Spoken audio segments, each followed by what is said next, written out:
Hola, buenas tardes a todos, todas, todos los que se fueron sumando. Mi nombre es Mariana Lorenz, estoy coordinando el área de capacitación en Cascos Blancos y el motivo de la charla del día de hoy era el encuentro con nuestra especialista Miriam Selvan sobre comunicación y emergencia. Le agradecemos por supuesto muchísimo a Miriam que esté aquí con nosotros y nos pueda compartir su charla y su conocimiento de este tema que viene abordando hace mucho tiempo.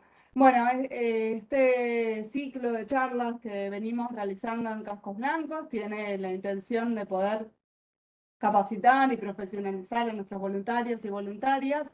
Les agradecemos muchísimo que se hayan conectado y el interés en la charla del día de hoy.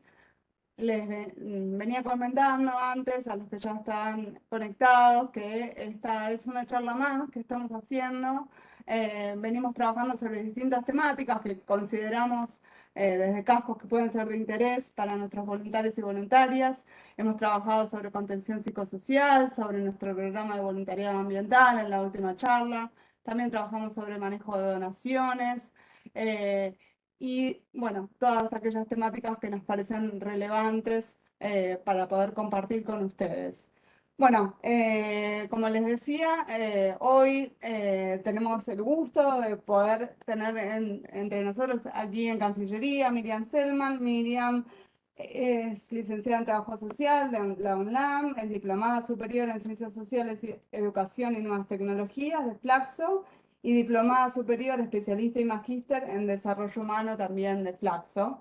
Me comentaba que también teníamos que agregar al extenso currículum que ya dije una nueva diplomatura. Una diplomatura más, sí, sí, sobre reducción del riesgo de desastres, políticas públicas y resiliencia de un Cuyo. Ok. Muy linda diplomatura. Ah, genial.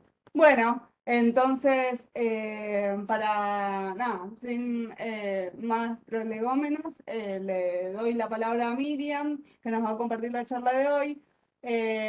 Hoy vamos a tener a Miriam como única expositora, en general también escuchar las voces de distintos voluntarios y voluntarias, pero la idea de hoy era que Miriam nos compartiera esta charla y después hacia el final tener algunos minutos, digamos, para poder realizar consultas, dudas, preguntas.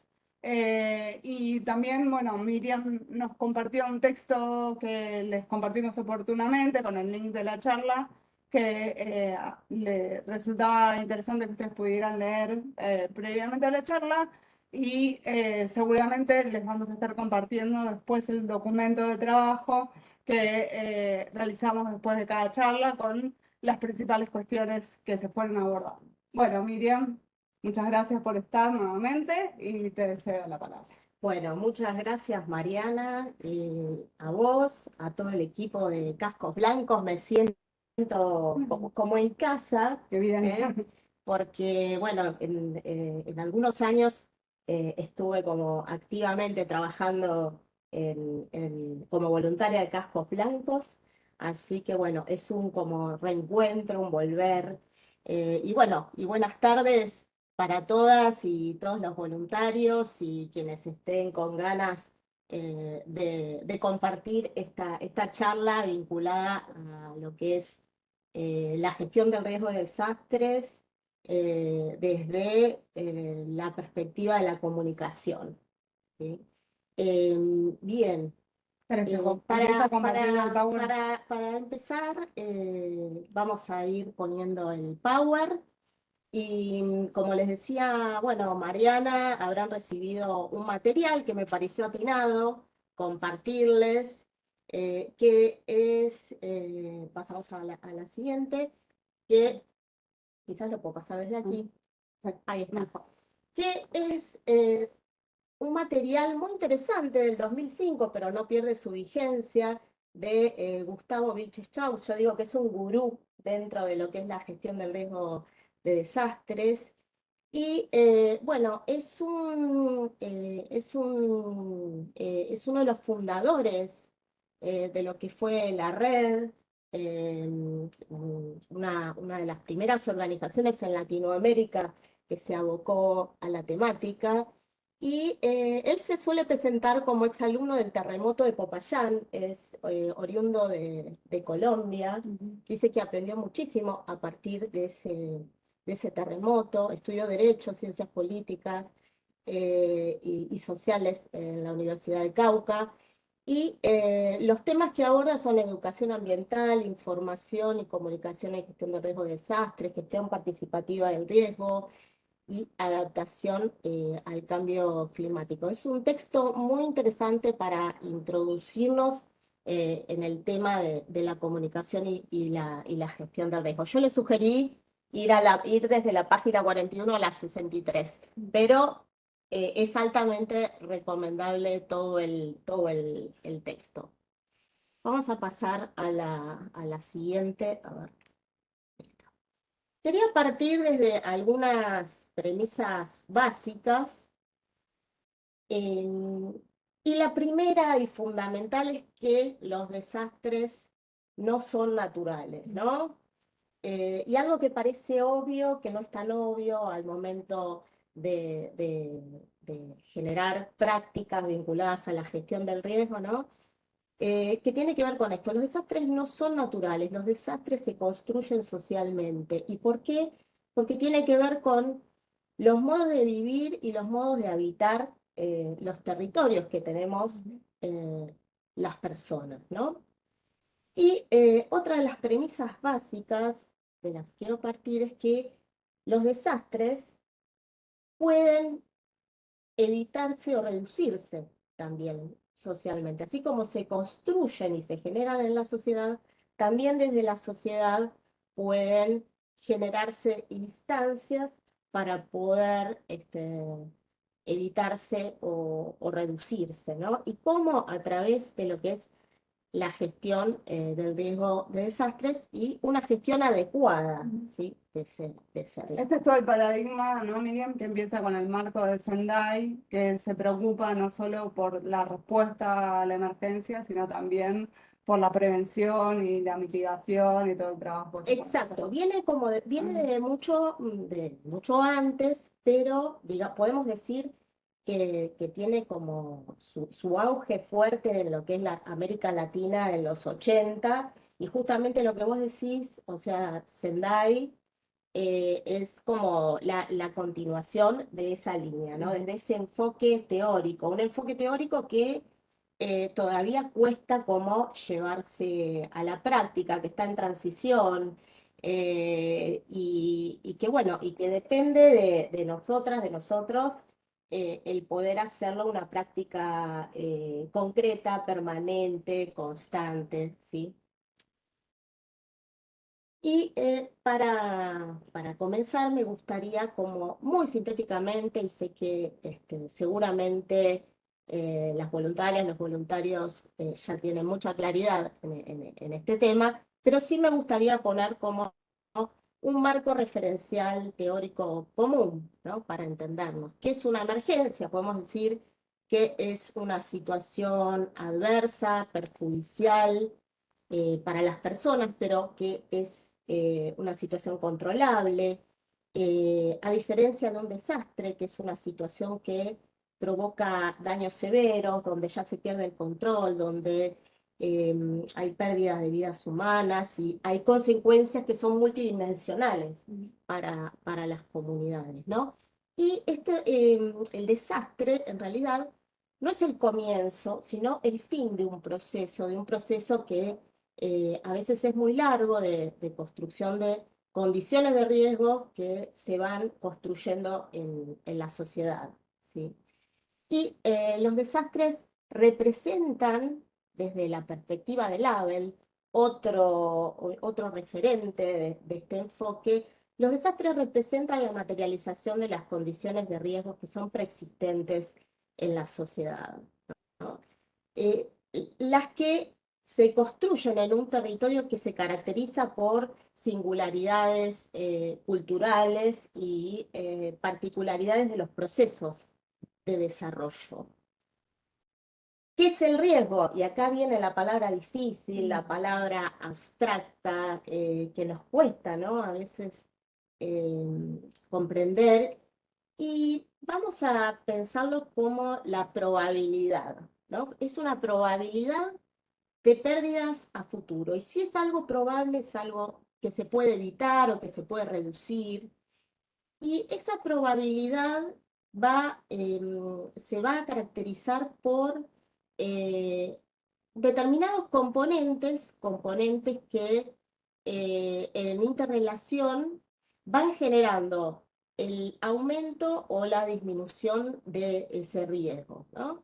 Y es un riesgo dinámico, es un riesgo cambiante, no se puede pensar al riesgo en un sentido estático, y esos componentes son las amenazas, que son exteriores, ¿no? A las personas, eh, eh, que pueden ser, bueno, de origen natural, socionatural o antrópico, pero para que esas amenazas puedan o convertirse o puedan como posibilitar eh, la concreción de un desastre, no son suficientes. Se requiere de la exposición de personas eh, frente a esas amenazas y de personas expuestas y vulnerables, ¿no? Eh, ¿Qué es lo que hace que aumente ese riesgo de desastres? Así como se habla de la vulnerabilidad de las personas, los grupos, las comunidades, también la antítesis a esas vulnerabilidades son las capacidades que se pueden desplegar desde los grupos humanos.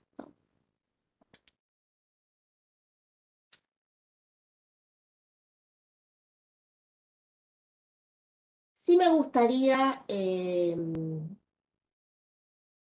hacer una mención a, me parece que me he pasado, ahí está, al ciclo de los desastres. Se habla mucho del tema de los ciclos de los desastres, se habla de tres fases, se habla del antes, el durante y el después, ¿no? Y este es un enfoque predominante hasta aproximadamente la década del 80 en América Latina, ¿no? Y es un enfoque que nos ayuda a comprender si se quiere, los distintos momentos que se conforman, eh, en- tomando como centro a la situación adversa, ¿no? Pero es un ciclo y es una forma de entender que nos queda limitada, ¿no? Y voy hacia algunas limitaciones de ese ciclo de los desastres. La pregunta ¿es un ciclo que se repite? ¿No? Unas limitaciones que focalizan el desastre, en el impacto, en la magnitud, en la intensidad, pero que omite la dinámica social. Y sin personas, como decíamos, expuestas y vulnerables, no hay desastre, ¿no? Entonces, esa sería una limitación importante. También el momento del impacto en el cual ocurre el desastre, porque no es siempre acotado a un tiempo que está claramente delimitado. ¿Cómo podríamos delimitarlo en las sequías, en las guerras o en la pandemia misma que hemos vivido, ¿no? ¿Cuál es el impacto, ¿no? Otra de las limitaciones es que el ciclo cronológico no se vive de manera homogénea en las comunidades, sino de manera diferenciada. Quizás poniendo un ejemplo, por ejemplo, Santa Fe 2003, una inundación que aquí en Argentina fue de gran envergadura, dada o sea, lo que implicó Santa Fe 2003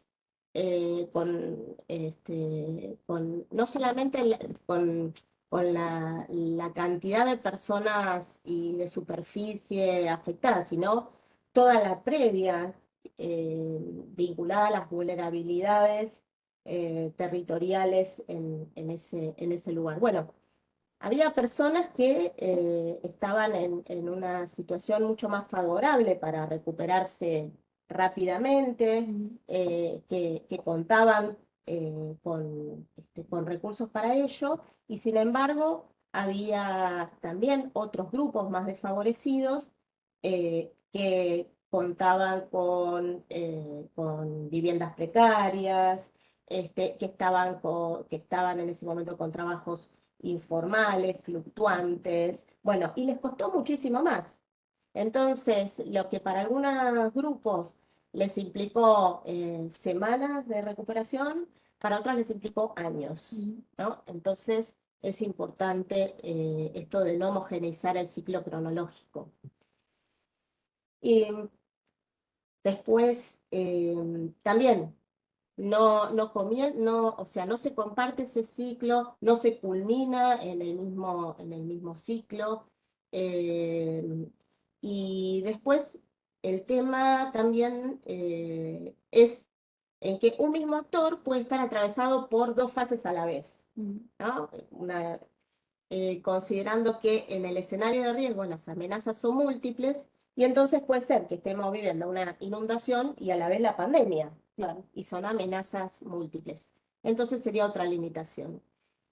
Y después, ¿cómo pensar ese antes, durante y después en comunidades expuestas a amenazas de manera recurrente? Las inundaciones volvieron a ocurrir, de hecho, en Santa Fe. Exacto, o por ejemplo, si vamos a la provincia de Buenos Aires, a un lugar como La Matanza, que está en zona de cuenca, que es habitual bueno, digamos, que haya inundaciones y que no es posible decir cuándo es el antes, cuándo es el durante, cuándo es el después, si es algo recurrente. Son limitaciones que presenta esta forma de comprender los ciclos de los desastres. No tenerlo como lineal, ¿no? Exacto. El enfoque de la gestión del riesgo, a diferencia de lo que es la administración del desastre, pone el acento en procesos sociales, no en ciclos de los desastres. Y acá es donde me quiero detener, ¿no? Que es este enfoque que se plantea a partir de los 80 y que sigue evolucionando y sigue construyéndose, y que es que estamos hablando en términos de procesos sociales. Y esto significa incorporar la dinámica de las sociedades, porque no hay desastre si no hay sociedad que esté, ¿no? Interactuando y este, interrelacionándose con las dinámicas de la naturaleza. Queda en un fenómeno, ¿no?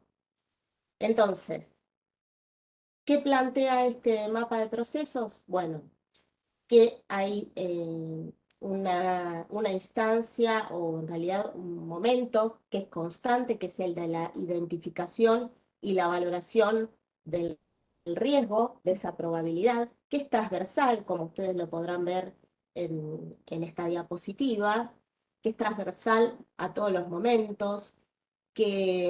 ¿Por qué? ¿Por qué es transversal? Porque no es que uno dice, bueno, hago un diagnóstico, identifico cuáles son las vulnerabilidades, cuáles son las amenazas y ya. No, estoy constantemente, porque como es dinámico, estoy constantemente atenta a esto, ¿no? Entonces, eh, ¿qué implica? Implica un proceso que incluye la prevención de nuevos riesgos. ¿Por qué? O sea, los riesgos se construyen, hay riesgos existentes, pero también hay riesgos futuros. También implica reducir los riesgos que ya están en la sociedad, preparar la respuesta, responder a emergencias y recuperar.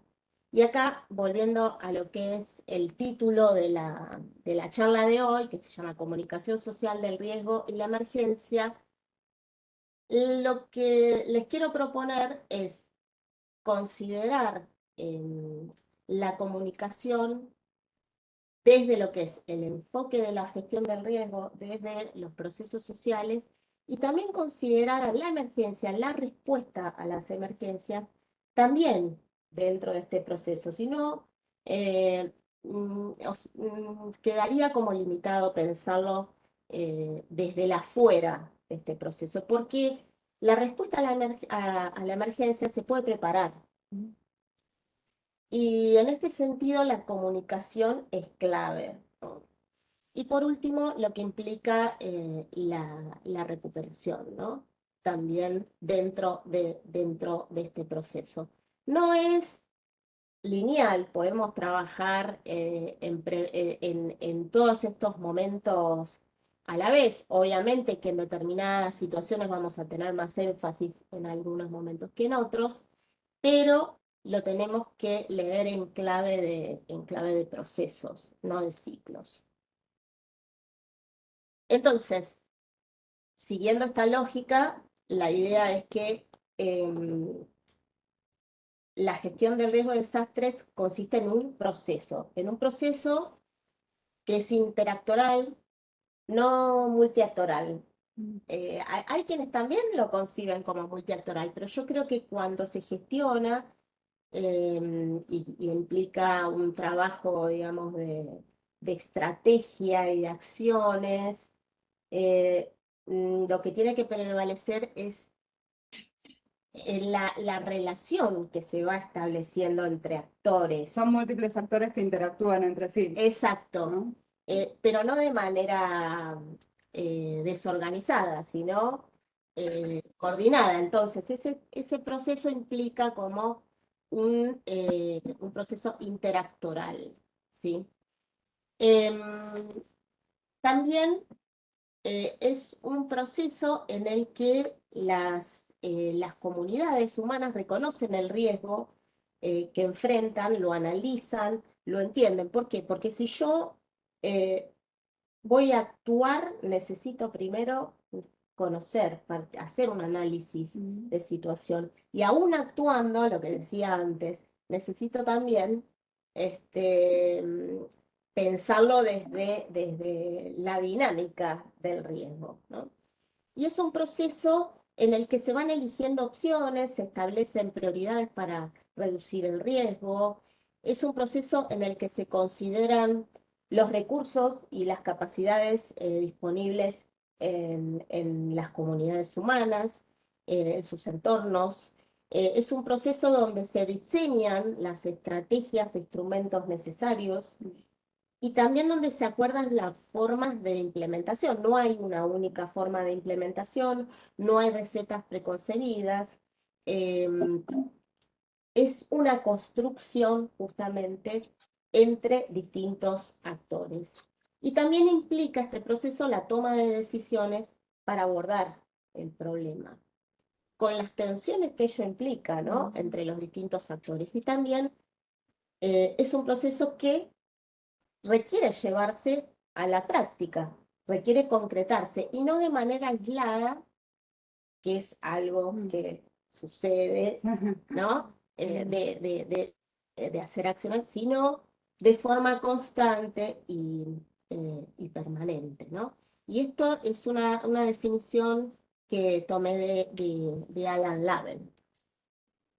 Y acá me gustaría, ya metiéndonos en el tema de la comunicación, resaltar que sin comunicación no hay gestión del riesgo posible. O sea, esto es como, o esta frase es una buena síntesis, ¿no? De lo que implica la importancia de la comunicación en la gestión del riesgo de desastres. ¿Y por qué? Porque la comunicación, entendida como la trama de sentidos, ¿no? Y de soporte relacional entre estos actores, se conforma en una dimensión esencial de la gestión del riesgo. Y la gestión del riesgo implica un proceso de construcción que es colectiva, que, como dijimos, es interactoral, que no es un proceso aislado y que implica la toma de decisiones y acciones humanas eh, tendientes a evitar que los riesgos se conviertan en desastres. Y en este sentido, la comunicación justamente es el sostén entre actores que posibilita este vínculo, que posibilita la participación y la organización social para transformar esos entornos de riesgo. Sobre la comunicación entendida como un derecho humano. ¿Qué se entiende por derecho a la comunicación? Bueno, vamos a tomar algunos referentes del campo de la comunicación latinoamericana, como son Dagrón, como es Washington Uranga, como es María Cristina Mata, y lo que dicen es que, bueno, el derecho a la comunicación es un derecho que articula y engloba al conjunto de otros derechos relativos, como son el derecho a la información, a la libertad de opinión, a la libertad de expresión y a la libertad de difusión, ¿no? Todos estos derechos están contenidos dentro de este gran derecho que es el derecho a la comunicación. Y la comunicación se entiende desde esta perspectiva como una práctica política. O sea, no es una práctica que es exclusivamente del Estado, no es una práctica de los medios de comunicación, sino que es una práctica que nos atraviesa a todas, a todos los ciudadanos, ¿sí? Y es una práctica que es una columna vertebral del diálogo social en democracia, porque lo que permite la comunicación es acceder a la totalidad de los derechos. ¿Qué hace posible el derecho a la comunicación? Hace posible el poder colectivizar intereses, colectivizar necesidades y también propuestas, que es lo que nos plantea María Cristina Mata. Me imagino que todo esto es muy importante en un momento crítico como puede ser, ¿no? Una emergencia, un desastre. Pero no me quiero adelantar. Exacto. Y también lo que vos decís, Mariana, es importantísimo porque es tanto para esa situación de emergencia, desastre, pero también para pensar a la gestión del riesgo como un proceso que tenemos que de alguna manera practicar de manera constante, que es algo que todavía es está pendiente, ¿no? Está como, no lo logramos lo logramos teorizar, creo, pero no lo logramos llevar a la práctica, ¿no? Entonces, quería detenerme un poquito más en esto de lo que implica el paso de pensar del derecho a la información al derecho a la comunicación. El concepto de derecho a la comunicación recién aparece por primera vez de manera explícita en América Latina en la década del 60 y en realidad aparece en la década del 60 y se explicita en lo que se conoce como el informe McBride, que es un informe muy conocido que se titula Un solo mundo, múltiples voces, y este informe es el que marca como un antes y un después en lo que es em, el entender a la comunicación como un derecho colectivo, ya, no como un derecho individual. Y ahora nos vamos a meter un poquitito más en este tema. Hasta ese momento se hablaba del derecho a la información, no del derecho a la comunicación, y es muy distinto, ¿no?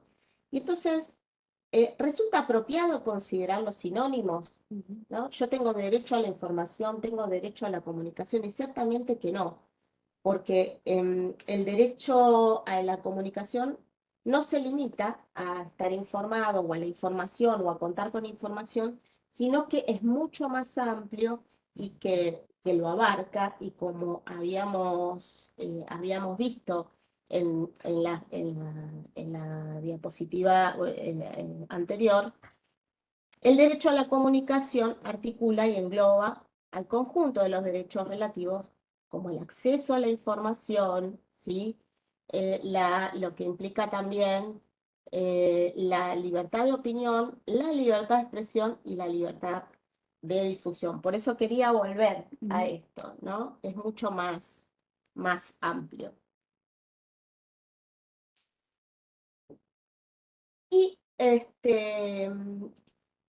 entonces, lo que está claro es que cada vez es más evidente que la comunicación no es patrimonio de periodistas, no es patrimonio de propietarios de medios, no es patrimonio del Estado o exclusivo, digamos, un tema exclusivo del Estado, sino que es un derecho de toda la ciudadanía.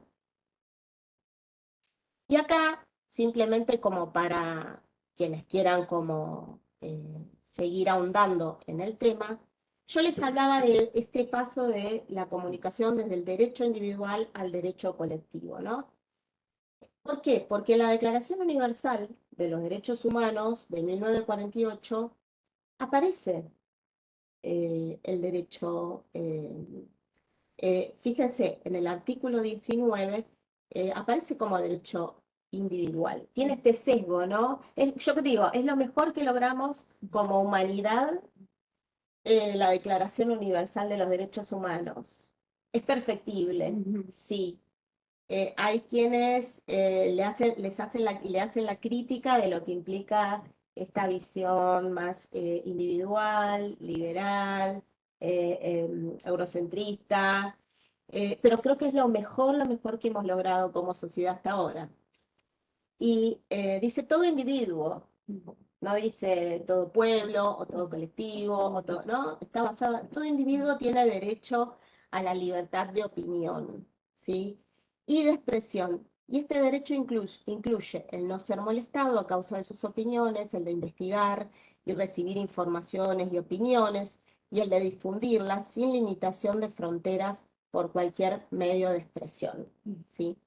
Ahora, este paso al derecho a la comunicación entendido como derecho colectivo se explicita en este informe de McBride. Y acá, en este informe, se hace hincapié en lo que implica la eliminación de desequilibrios y desigualdades entre países del tercer mundo y los países desarrollados. Está escrito en los 80, ¿no? Son como palabras muy características de esa época. Erradicar lo que implica los efectos negativos de los monopolios, liquidar barreras internas y externas que impiden la circulación y la difusión de información equilibrada. También hace hincapié en lo que implica la pluralidad de las fuentes y de los canales de información, la importancia de garantizar la libertad de prensa, ¿sí? Fíjense lo que implica esto en una situación de desastre, no contar con libertad de prensa, llevada, por ejemplo, a una guerra, ¿no? La libertad de prensa y de información, el poder aumentar la capacidad de los países del tercer mundo para mejorar la situación, el equipamiento, la formación profesional de los periodistas, la cooperación entre los países para mejorar esas capacidades, el respetar la identidad cultural, esto también es algo importantísimo, ¿no? Y el derecho de cada país de informar a sus ciudadanos de sus aspiraciones, de los valores, tanto sociales como culturales, el respetar el derecho de todos los pueblos a participar de los flujos de información internacionales y el respetar los derechos de los ciudadanos a acceder a las fuentes de información y de participar activamente en los procesos de comunicación. Esto es clave porque desde la gestión del riesgo no se concibe a las personas como receptoras de información, desde una concepción pasiva, Mm. sino como copartícipes de ese riesgo y de hecho también como productoras de sentidos y de comunicación, ¿no? Mm. Perdón, Miriam, tengo una consulta. ¿Y no sería contraproducente en una situación de emergencia o catástrofe esta pluralidad de voces por la necesidad de contar, digamos, con un canal único de información para limitar, digamos, los rumores o informaciones falsas? Ujú. Es una buena pregunta. Ciertamente que es importante contar eh, con una vía oficial, Ujú. ¿no? Pero la comunicación es mucho más amplia, ¿no? Entonces, em, nos vamos a encontrar con que la comunicación la hacemos las personas y que no o sea, si bien es importante desde lo que implica, digamos, la figura de una institución o desde el Estado, contar con información oficial, ya vamos a ver más adelante lo que implica todo esto, ¿no? Eh, es importante también que desde eh, que haya pluralismo. Y sigo un poquito más. Decía, es importante contar con una fuente oficial. También es importante el pluralismo Ujú. de voces.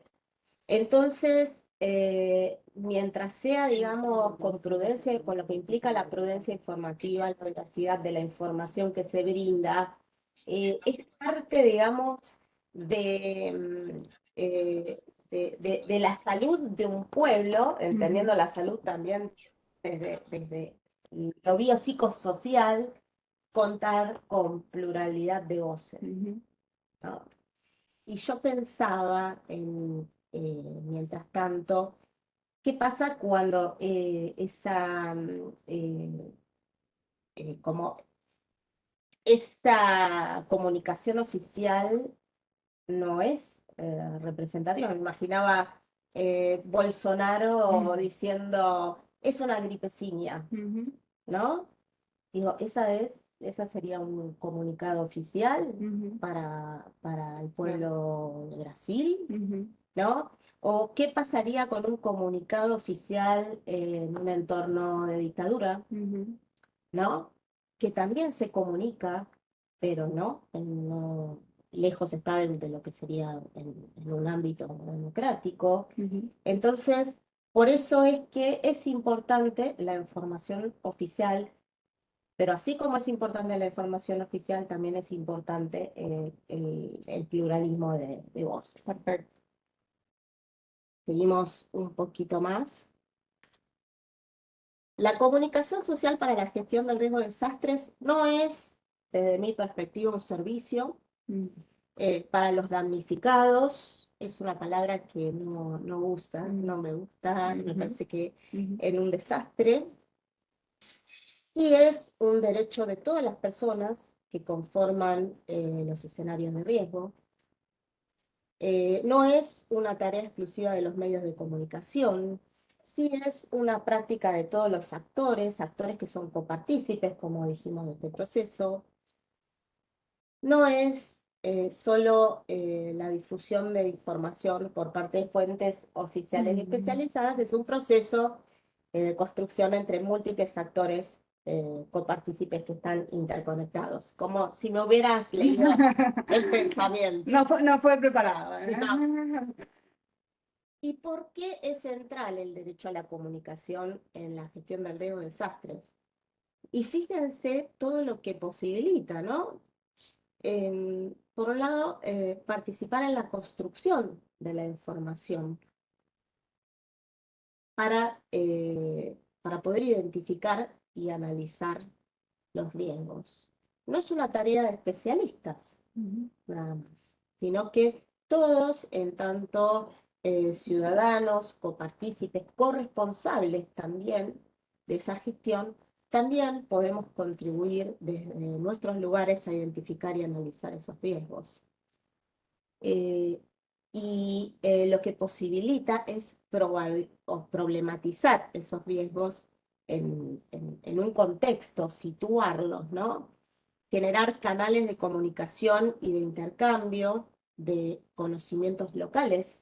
Los conocimientos locales son muy valorados desde el enfoque de la gestión del riesgo. También posibilita conocer y socializar los recursos y las capacidades locales disponibles, facilitar el proceso de aprendizaje y de colectivización de nuevos conocimientos para evitar riesgos futuros, para evitar situaciones de desastres y para reducir riesgos existentes. Promover la socialización de opiniones y la escalación de problemas en la agenda pública. Esto también es importantísimo, porque si queremos revertir las situaciones que deterioran eh, eh, los modos de vivir en las sociedades, el camino está por ahí, ¿no? Está en poder opinar, o sea, hacer uso de ese derecho a la comunicación para poder instalar esos problemas en la agenda pública y en la agenda de gobierno, ¿no? Potenciar iniciativas comunitarias, fortalecer el entramado social entre distintos actores, también favorecer el proceso de la organización local y la toma de decisiones, generar instancias de mediación, otra palabra clave en lo que es comunicación, poder mediar. La mediación frente a tensiones, frente a conflictos, que eh, gestionar desde lo colectivo es tensión, es conflicto. O sea, entonces, bueno, desde la comunicación se pueden generar como esas instancias de mediación, ¿sí? Propiciar no solo el seguimiento ciudadano de la implementación de políticas públicas, sino también la participación ciudadana en las distintas instancias del proceso de estas políticas. Y estoy hablando desde la formulación hasta la evaluación. Y pensando la evaluación en términos de Matus, ¿no? Una evaluación que atraviesa todo el proceso de las políticas públicas, ¿no? Porque ¿desde dónde transformamos los entornos de riesgo? Desde las políticas públicas, ¿no? Y acá solamente quiero hacer un comentario a este circuito de la comunicación que propuso en su momento el lingüista Roman Jakobson, muy conocido, creo que todas en nuestras escuelas hemos aprendido con este circuito de la comunicación, eh, que por supuesto que o sea, es de una genialidad como logró sintetizarlo, pero que a la vez, si lo pensamos así, hay una limitación, ¿no? Que es esta. Las personas somos emisoras y receptoras a la vez, ¿no?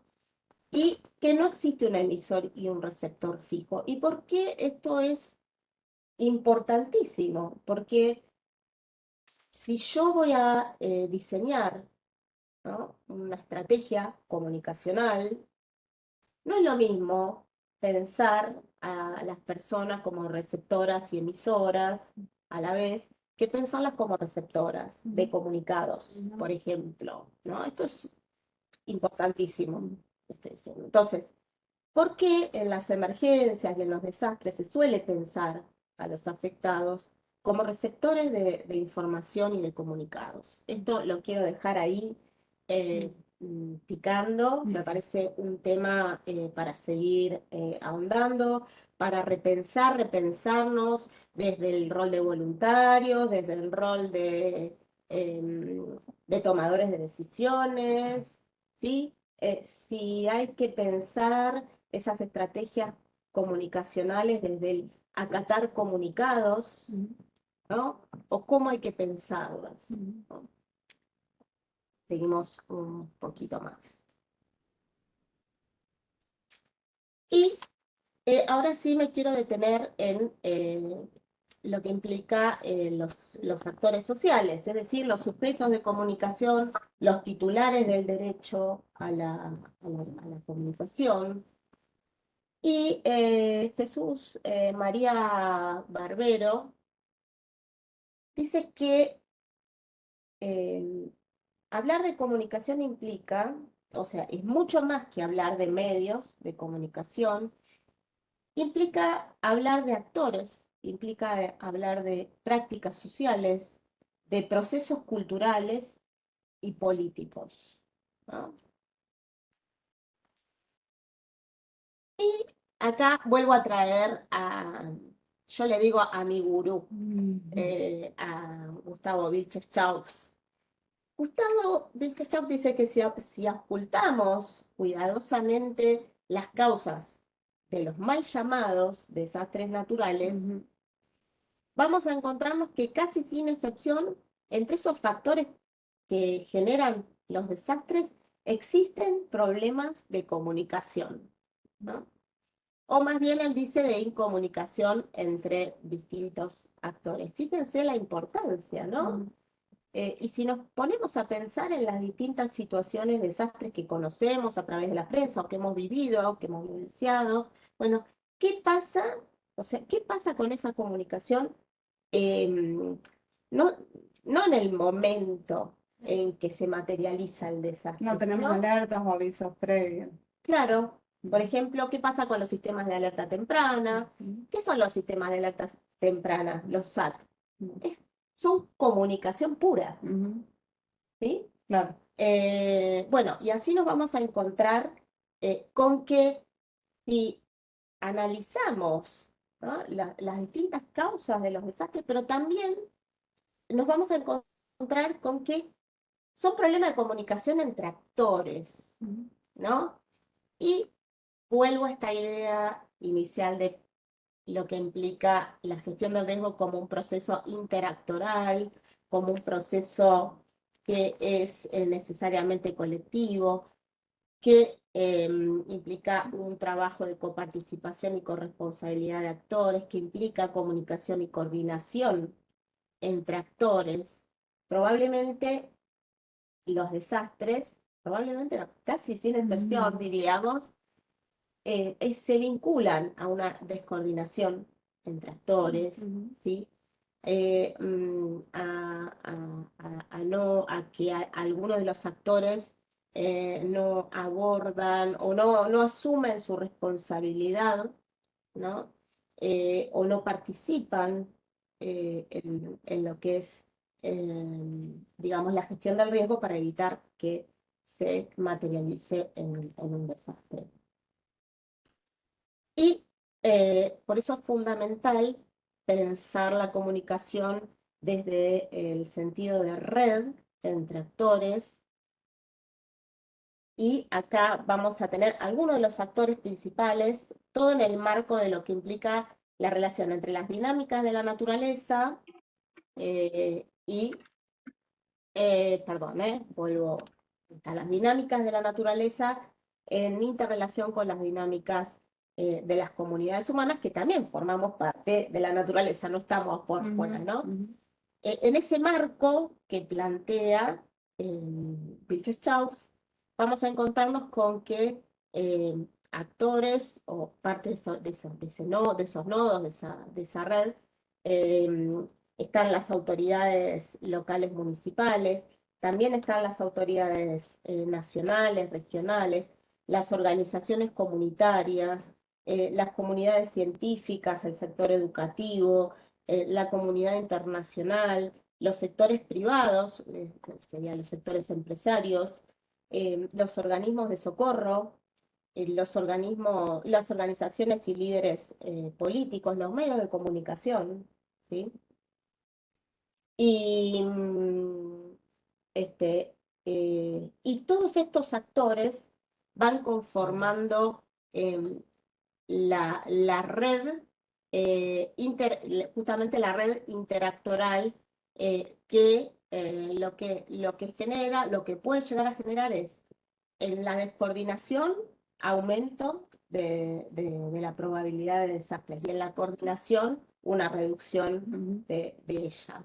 Y hay algo interesante que dice este autor, que dice que cuando algún agente externo destruye la telaraña, pero la araña permanece viva, es decir, que somos nosotros, cada uno de quienes tejemos esa red, las arañas somos capaces de reconstruir el tejido. Esto es importantísimo. Una reflexión que le agrego yo, entonces, además de, nosotros hablamos, solemos hablar de fortalecer las redes, también hay que fortalecer a las arañas que tejen esas redes. Y podemos hablar de instituciones, podemos hablar de personas, de carne y hueso, ¿no? Lo que implica. Bueno, profesionalizando y capacitando a nuestros voluntarios, capaz estamos en la tarea de fortalecer estas arañas que esperamos, estemos en el camino de fortalecer a las arañas que tejen esas redes.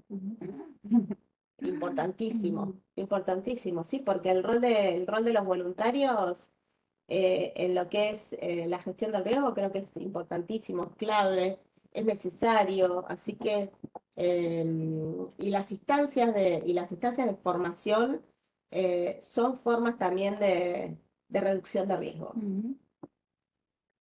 Seguimos. También me gustaría centrar la comunicación en el ámbito local, porque sabemos que desde la gestión del riesgo la importancia, la importancia que tiene, ¿no?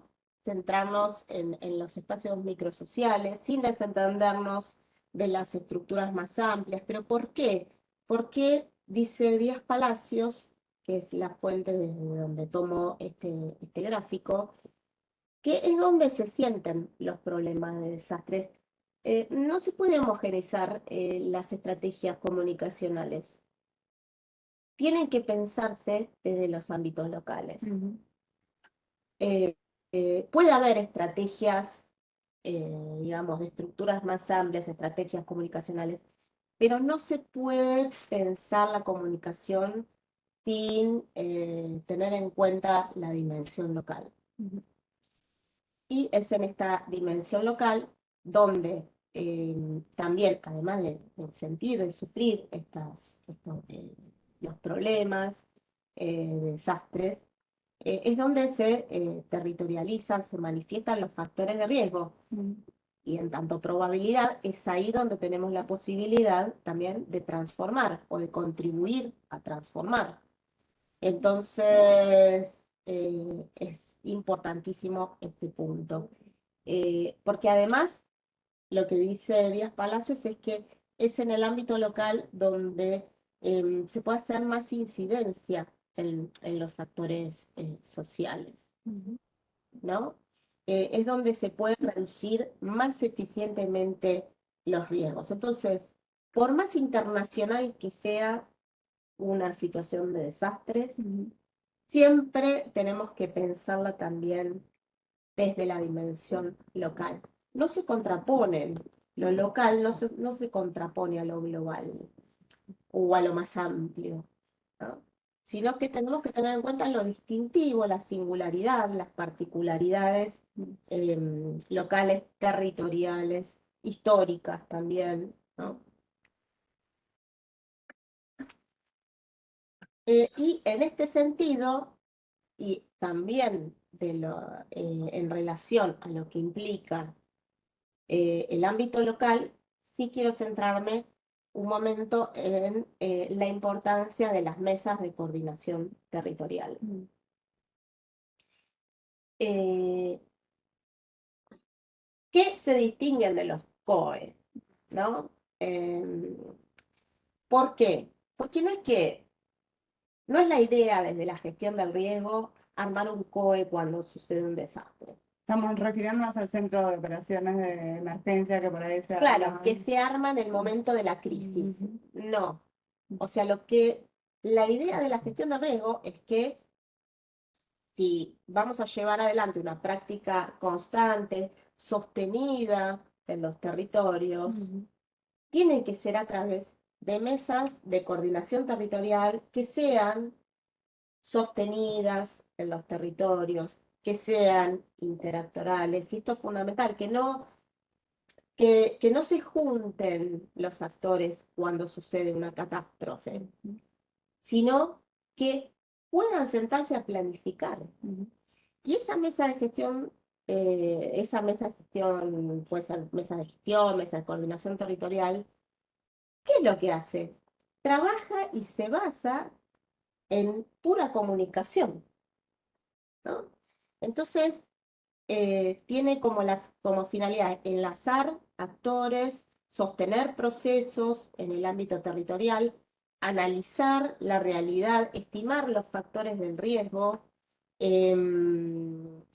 Yo puse acá, bueno, para ejemplificar, bueno, la importancia que tienen las mesas, que tuvieron las mesas de gestión en torno a la pandemia, pero puede ser en cualquiera de las situaciones, o en cualquiera de los entornos de riesgo, no solo en la situación.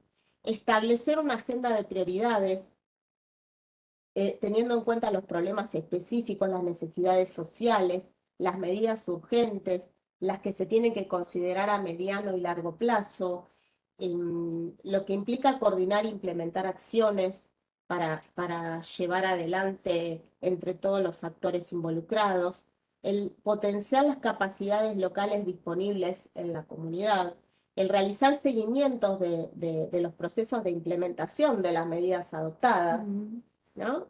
Em, Todo esto hacen las mesas de coordinación territorial. Entonces, es clave que en cada espacio local haya mesas de coordinación, porque es de coordinación entre actores, justamente, ¿no?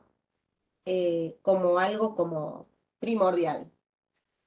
Y sobre los medios de comunicación. Estamos con tiempo todavía, ¿no? Todo el mundo, dijimos que gestión del riesgo, o sea que no estamos, cuando hablamos de la comunicación desde la gestión del riesgo, no es que estamos hablando, no, estamos hablando de prácticas, distintos actores sociales, que no solamente, o sea que no es algo reducido al tema, a los medios de comunicación. Sin embargo, cuando hay una situación, sin embargo, si vamos primero, a bibliografía específica sobre estos temas, nos vamos a encontrar con que enseguida se habla de, cuando decís comunicación, aparece porque los medios de comunicación y se reduce a los medios de comunicación, o se reduce a decir, bueno, ¿cómo comunica el Estado? Es todo un mundo igual, ¿no? Y es importantísimo el cómo comunica el Estado. Pero acá sí me quiero detener un poco en el rol de los medios de comunicación. Los medios de comunicación forman parte fundamental y decisiva de la vida de la sociedad, ¿no? ¿Y por qué? Porque tienen capacidad de incidencia en la construcción de nuestras subjetividades, de las identidades de nosotros como personas, y esa capacidad que tienen los ubica a los medios de comunicación como actores de relevancia en el espacio público. Y el sector mediático tiene la capacidad de influencia en la percepción y la construcción del riesgo. Si yo prendo la tele y un periodista me dice o me genera una alarma, ¿no? Y dice, no, porque en el barrio de Boedo, donde yo vivo, está pasando, no sé, una ceniza volcánica que viene desde la Patagonia, y bueno, y entonces cierren las ventanas. Y después cuando yo miro así, bueno, no, salgo al balcón, no. Bueno, entonces, tiene la capacidad de influir en la percepción y en la construcción del riesgo, ¿no? ¿Y cómo? Eh, de dos maneras. Puede ser a través de contribuir a reducir los riesgos, porque digamos, cumple un rol de manera correcta, prudente, coherente, veraz. Pero también mediante la labor, los medios de comunicación lo que pueden hacer es agravar los riesgos y por ende aumentar la posibilidad de concreción de un desastre, ¿no? O sea, no lo tenemos que ver como ingenuos, como actores ingenuos. Esto es importante porque en la bibliografía parece, sí, los medios de comunicación son los que van a llevar adelante la estrategia para que todo el mundo se entere. Entonces, tener esta mirada crítica, ¿no? ¿Cómo se abordan los riesgos y los desastres desde los medios de comunicación? Algunos aspectos positivos y negativos que vamos a ver en un momento más. Pero antes de eso, también quiero hacer un paréntesis. Yo dije cómo se abordan los riesgos y los desastres desde los medios de comunicación.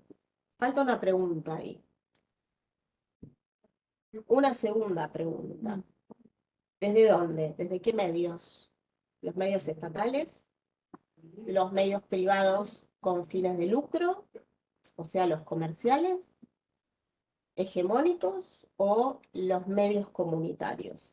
Y esto no es menor, porque no podemos homogeneizar a los medios. Y esto nos vamos a encontrar que en las distintas bibliografías, inclusive especializadas, se habla de los medios de comunicación. No es lo mismo comunicar o generar estrategia comunicacional desde el Estado, desde una empresa con fin de lucro o desde medios gestionados por la propia ciudadanía, ¿sí? Que tienen también su fuerte como influencia. De hecho, mi tesis de maestría, que la trabajé específicamente sobre el derecho a la comunicación en entornos de riesgo de desastres, se basa toma como referentes empíricos los medios comunitarios alternativos y populares. Como radio, Sí, radios comunitarias, eh, y los considero como actores claves en la sostenibilidad de procesos locales, fundamentalmente locales, eh, que tienen no solamente digamos, toda la estrategia comunicacional que despliegan, sino también porque son organizaciones gestionadas por la propia ciudadanía y tienen un despliegue territorial y un conocimiento del lugar. De hecho, en todos estos años que trabajo en muchas situaciones de emergencia, que he trabajado en situaciones de emergencia y desastres, y también en proyectos vinculados a iniciativas de reducción de riesgo de desastres, eh, tengo un TOC, que es llegar al lugar y lo primero que hago es mirar dónde están las antenas de radio, preguntar dónde está la radio comunitaria, preguntar cuáles son los medios comunitarios alternativos y populares en el lugar. ¿Por qué? Porque son los que se gestionan desde la misma ciudadanía. Y depende en qué lugares, o sea, son muy escuchados en distintas ciudades, en distintos pueblos, en zonas rurales, por distintos motivos, quizás porque es la antena que llega, o porque te hablan en el código, ¿no? Cultural que te maneja de esa comunidad. Exacto. Con esa identidad cultural, ¿no? Lo que implica. Entonces, es importante decir desde dónde, ¿no? Acá en Argentina, por ejemplo, no en todos los países, pero la ley de medios, la nueva ley de medios, que ya tiene sus años, pero se conserva la nueva ley de medios, reconoce tres tipos de medios de comunicación según la propiedad jurídica, ¿no? Actores de gestión pública estatal, las organizaciones privadas con fines de lucro y las organizaciones privadas sin fines de lucro. Ahí estarían los medios comunitarios. Costó muchísimo porque, digamos, antes de esta ley, por ejemplo, nos regíamos por marcos normativos de la dictadura militar y no se reconocía, digamos, a las radios comunitarias, es más, se las mencionaba como radios truchas, ¿no? y no en todos los países está ese reconocimiento. Seguimos un poquito más. Aspectos positivos de los medios de comunicación, tomando a Gustavo Vilches-Chaus, y no es que quiera homogeneizar, porque si no me estaría contradiciendo, pero sí tomar estos al menos como positivos.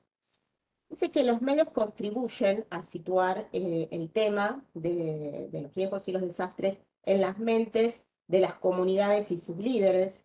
También proporcionan distintos puntos de vista, más allá de los comunicados oficiales, brindan al público un análisis de situaciones. En algunos casos se logra instalar temas en la agenda pública y también en la agenda del gobierno. En una emergencia o desastre colaboran con la reunificación de familias y comunidades que quedaron dispersas, facilitan la información proveniente de autoridades y de instituciones científicas y lo que hacen es canalizar los reclamos de las comunidades afectadas favoreciendo la llegada a las autoridades. Y ahora sí, específicamente en aspectos negativos vinculados a los medios hegemónicos, Gustavo Vilches-Chaus dice que las noticias suelen presentarlas de manera dramática, que no se profundizan las causas, ni tampoco en los procesos en que se construyen las posibilidades para que ocurran los desastres. Em, Dicen dos estudiosos del tema, como Lozano Asensio y Amaral Franz, dicen que las vulnerabilidades deberían tratarse por el periodismo antes que se conviertan en noticias calientes, ¿no? Y no cuando ya se concretó el desastre. Y esto es una falencia de los medios de comunicación, también que contribuyen a reforzar representaciones sociales. Esto es importantísimo y también de quienes las padecen, suelen acentuar la idea de los desastres naturales. Vamos como tratando de alguna manera generar que desnaturalizar los desastres, pero sin embargo los medios siguen reforzando esa idea, ¿no? Representan al desastre como natural. Entonces, hasta le otorgan como calidad de ser, ¿no? Entonces, una entidad, ¿sí? Entonces, el maremoto que se tragó a un pueblo, bueno, y así nos vamos a encontrar con diferentes situaciones, tan solo leyendo un diario o entrando a una página de algún medio, nos vamos a encontrar constantemente con esto. Entonces, todo el esfuerzo que se hace en trabajar en instancias de formación, de educación, bueno, viene un medio de comunicación en un plomazo, ¿no? Va generando como lo contrario. El tema está. A ver, ¿nos podemos silenciar, por favor? Gracias. Gracias. El tema está que una vez que tenemos esta mirada, ya miramos sí, analizamos a los medios ya con estas gafas críticas, si se quiere, ¿no?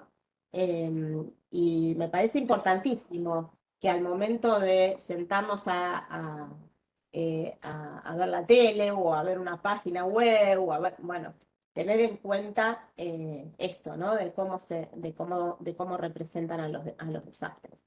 Y también a las personas afectadas por los desastres, que las suelen como presentar de manera estereotipada, como seres desvalidos, como si hubieran perdido la capacidad de pensar, de decidir, ¿no? Entonces, quiere decir que tiene que venir de afuera la decisión, la solución, ¿no? Y quiere decir que le estás pensando a esas personas desde ese rol pasivo. Esto es peligrosísimo, ¿no?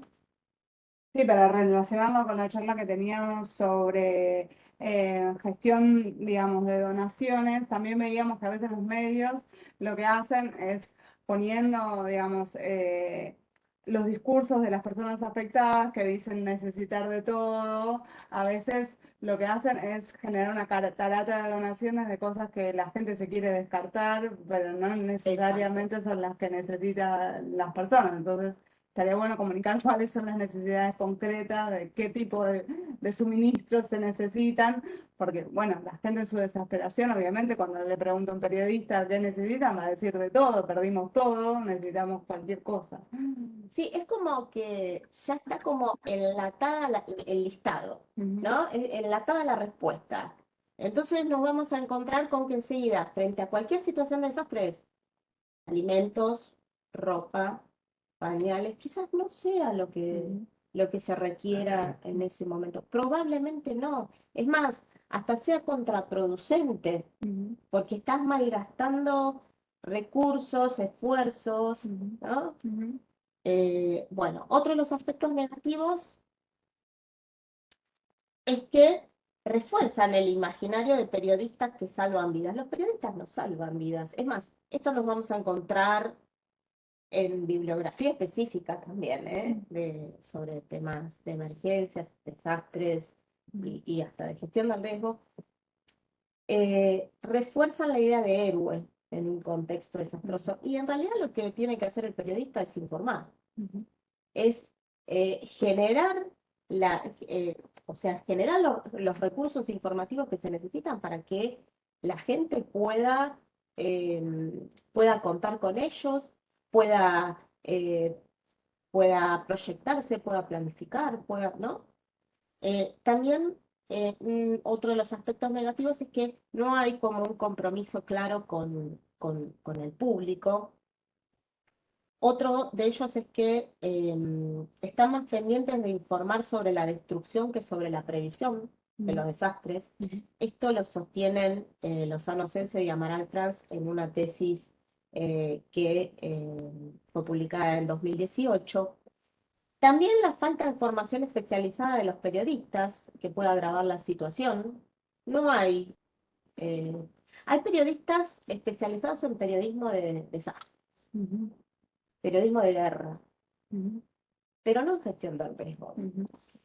Utilizan la espectacularización para captar audiencias y aparte de los medios, fundamentalmente los comerciales, se basan en lógicas mercantilistas, ¿no? Entonces, el fin no es informar y comunicar, sino, bueno, quién genera más rating y a cualquier costo, ¿no?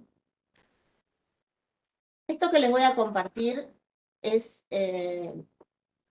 una diapositiva, pero es como la síntesis de un trabajo de varios años de mi tesis de maestría y que tiene que ver con dos modelos de abordaje comunicacional en torno a los riesgos y los desastres que fui identificando, ¿no? En este proceso de investigación. Por un lado, un modelo basado en el periodismo de desastre, justamente, y el otro, un modelo basado en el derecho a la comunicación para la gestión del riesgo. Y nos vamos a encontrar con diferencias importantes. El periodismo de desastres hace una cobertura periodística de una situación de un desastre, ¿no? Desde el modelo de la gestión del riesgo, digamos, la idea es comunicar para reducir los riesgos de desastres. El periodismo de desastres lo que hace es buscar corresponsales en desastres. Pero la gestión del riesgo piensa en ciudadanos, sujetos de comunicación, que son corresponsables, ¿no? Del abordaje del riesgo. Es una letra nada más de diferencia que hace un montón. Después, desde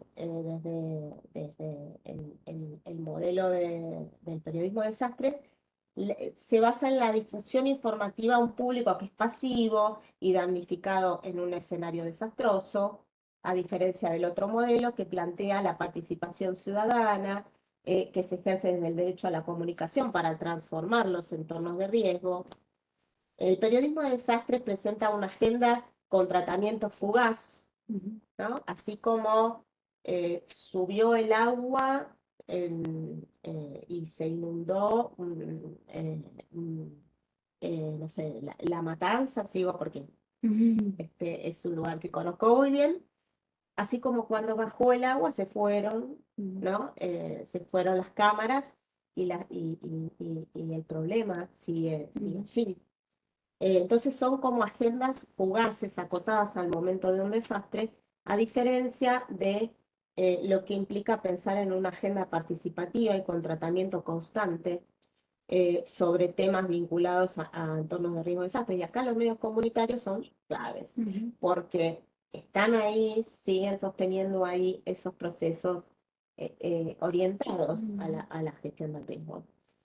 Bueno, el periodismo de desastre plantea periodistas que salvan vidas, lo que es la gestión de la comunicación desde la gestión del riesgo, no colectivos ciudadanos de comunicación que potencian voces, que potencian procesos sociales orientados a la reducción del riesgo. Desde el periodismo de desastre se prioriza la mirada especializada y oficial acerca de los desastres. Y acá, en lo que es la gestión del riesgo, se considera también significativa y valiosa la perspectiva, el conocimiento de la población local, ¿no? Entonces es importante tener en cuenta el conocimiento de la población local. Desde el periodismo de desastres se basa en fuentes oficiales de manera primordial. En la gestión del riesgo también se toman fuentes directas de la comunidad local. Otra diferencia es que el periodismo de desastre se basa en la comunicación de masas, transferencia de modo vertical, unidireccional de información, a grandes cantidades de público, y en la gestión del riesgo, la comunicación se piensa contextualizada en la dimensión local, considerando el componente identitario, los saberes, los conocimientos de la comunidad. En el periodismo de desastre se enfatiza en el acatamiento de medidas que se requieren adoptar frente a un desastre, al acatamiento, ¿no? Y en la gestión del riesgo se enfatiza en la identificación, en la evaluación de los riesgos para abordarlos, en evitar que se conviertan en desastres. Y por último, bueno, el valor noticiable se basa en el impacto destructivo, ¿no? Y en lo que es la gestión del riesgo, el valor comunicacional se basa en visibilizar, en problematizar situaciones de vulneración de derechos para poder transformarlas, ¿no? Así que bueno, estas son como dos modelos, ¿no? Bien como distintos de pensar en la comunicación. ¿Te parece, Miriam, si redondeamos? A ver si nos quedan unos minutos finales como para alguna consulta. ¿Qué tiene que tener la información? Tiene que ser oportuna, disponible, con anticipación necesaria, accesible, precisa, en cantidad suficiente, clara, con pertinencia cultural, autoridad y credibilidad. Esto lo van a encontrar muy bien desarrollado en el texto que les envié, de Gustavo Vicheschaus. Sí es importante tener en cuenta la gestión de procesos comunicacionales, las fases. Esto es en abstracto, pero en la realidad no es que primero se da o sea, idealmente, ¿no? Uno empieza por el análisis situacional desde la comunicación para después planificar, para luego implementar y evaluar. La evaluación en realidad es transversal a todo el momento, pero mientras yo estoy analizando, mientras yo estoy implementando, también sigo analizando la situación, porque es dinámica, ¿no? Pero nos ayuda al momento de pensar estrategias comunicacionales desde instituciones, mismo desde el voluntariado, ¿no? Es importante tenerlo en cuenta, esto lo van a encontrar en textos de Washington Uranga, y Washington Uranga, otro referente, ¿no? Dice que este proceso no es para nada lineal, ¿no? Pero lo considera. 10 preguntas para tener en cuenta al momento de pensar un plan de comunicación institucional. ¿Qué se quiere hacer? ¿Por qué se quiere hacer? ¿Para qué? ¿Cuándo? dónde, cómo, ¿no? ¿A quién va dirigido? ¿Quiénes van a participar? ¿Quiénes lo van a hacer? ¿Con qué se va a hacer?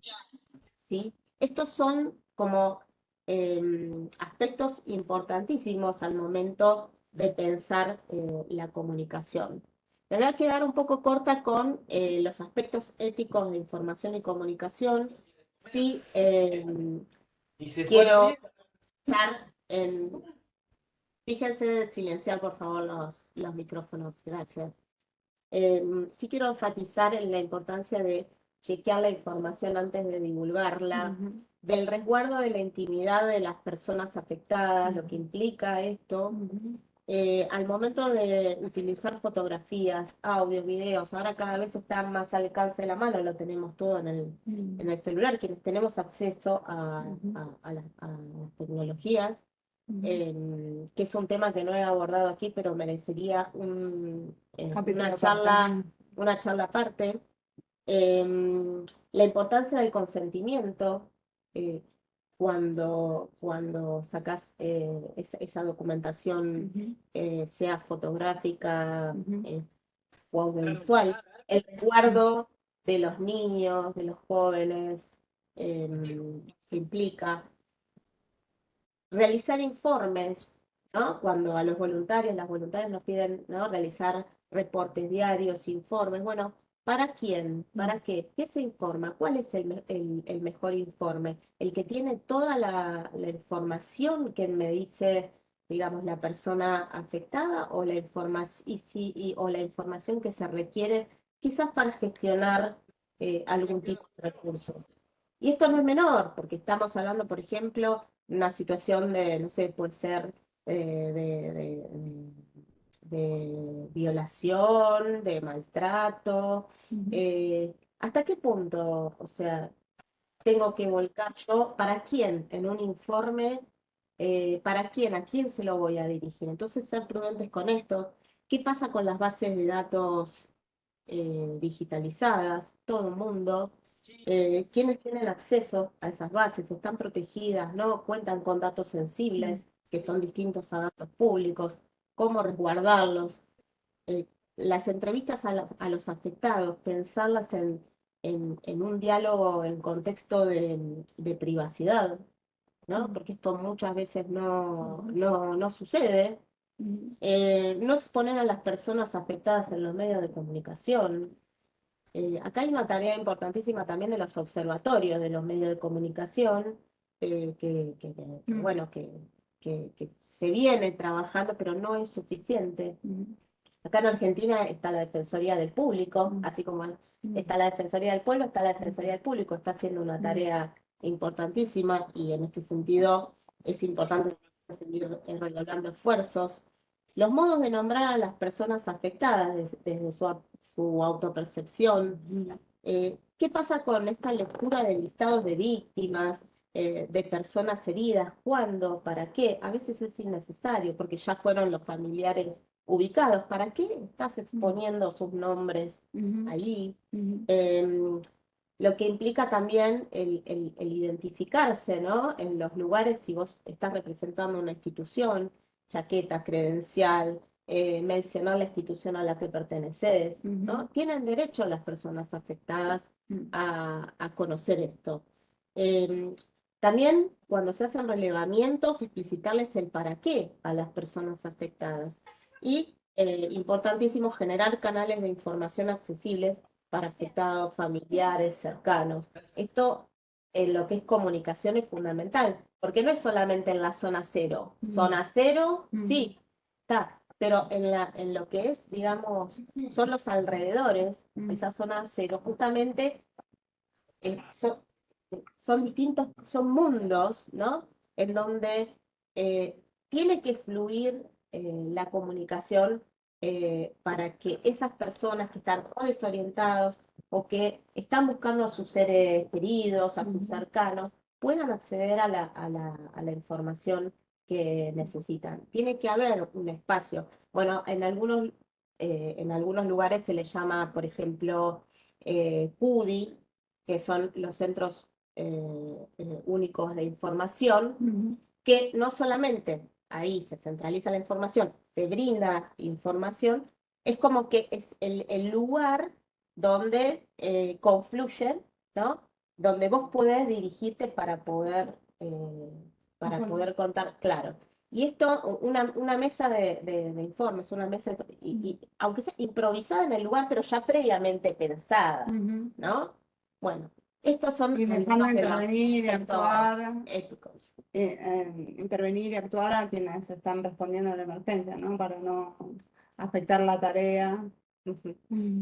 Así que bueno, todo esto como en esta hora y media yo les había traído una pequeña como, no sé si está dentro del tiempo o ya estamos jugados. Estamos medio jugados. Yo, para no disponer más de tu tiempo, que ya fuiste más que generosa, con los voluntarios que por ahí tenían preparado para estar hasta 5:30, por ahí, no sé, después podemos seguir conversando con vos, Miriam, a futuro.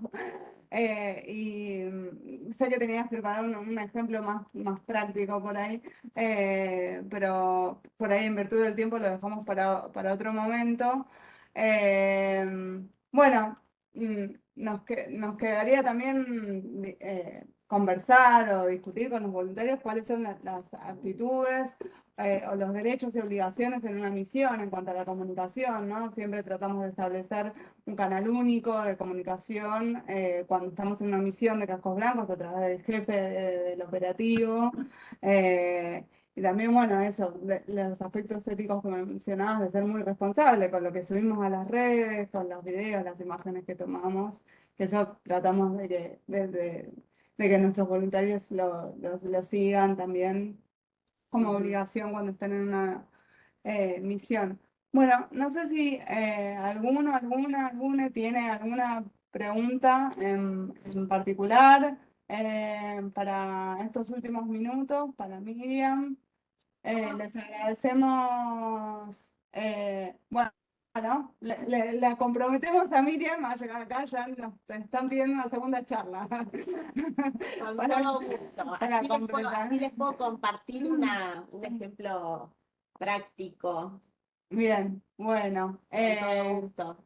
Les agradecemos nuevamente a nuestros voluntarios y voluntarias que generalmente se conectan desde todas las latitudes de, de nuestro país. Y bueno, esperamos que les haya sido de utilidad y haber aportado a su formación, a su capacitación. Le volvemos a agradecer a Miriam por su tiempo, por la preparación de esta charla. Y bueno, quedamos en confirmarles cuándo será la próxima y qué temática tendrá para seguirlos convocando. Bueno, muchas gracias a todos, todas. Muy buenas tardes Bueno, y nos vemos en la próxima. muchas gracias, Buenas colegas. tardes, gracias por la ponencia.